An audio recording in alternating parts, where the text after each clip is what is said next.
हमारे साथ बातचीत करने के लिए स्क्वाड्रन लीडर सिंधु रेड्डी हैं। आप लीड कर रही हैं इंडियन एयरफोर्स के कंटिजेंट को इस बार कर्तव्य पथ पर, और जाहिर है कि कर्तव्य पथ पर पहली बार रिपब्लिक डे का सेलिब्रेशन होने जा रहा है। किस तरह से आप इस अवसर को देख रही हैं, ओकेजन को देख रही हैं, अपने लीडरशिप को देख रही हैं? कर्तव्य पथ पर पहली बार मार्च करना हमारे लिए बहुत गर्व की बात है and being the lead of the Indian Air Force contingent it's a very proud moment for me and my family as well. अब हम चार and everybody in the contingent 144 लोग जो है हम पूरा मेहनत कर रहे हैं and we hope to take the best contingent home this time.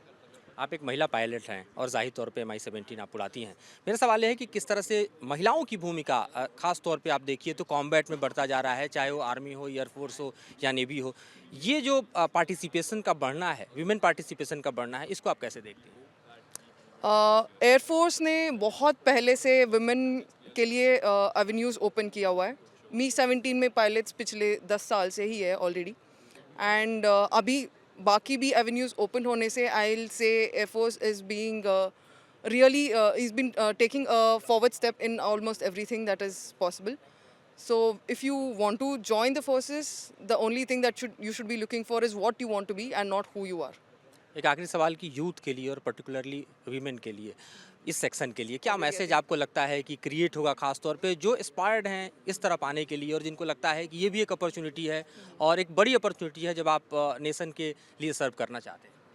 So अभी जब मार्चिंग मैं कर रही हूँ, I can tell you it will give the youth of this nation a diverse opportunity to see कि ना सिर्फ मैं पायलट हूँ बट मैं मार्चिंग भी कर रही हूँ, मैं एयरफोर्स कंटिजेंट को लीड भी कर रही हूँ.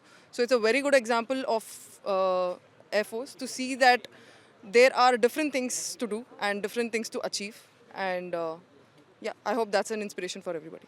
तो जाहिर तौर पर सिंधु रेड्डी जिनके नेतृत्व में इस बार इंडियन एयरफोर्स का पूरा कंटिजेंट आपको कर्तव्य पथ पर दिखाई देगा, एक बड़े मैसेज को क्रिएट करते हुए, और खास तौर पे आप देखिए तो डिफेंस सेक्टर में और इवन कॉम्बैट सेक्टर में भी हम कहें कि जो वीमेन पार्टिसिपेशन है उसकी बढ़ोतरी का प्रतीक है, परिचायक है, जिसे देखकर लाखों हम कह सकते हैं कि यूथ और खासतौर पर महिलाएं इंस्पायर्ड होंगी जो इस सेक्टर में भी आकर भारत के लिए राष्ट्र रक्षा के क्षेत्र में सेवाएं देना चाहेंगी।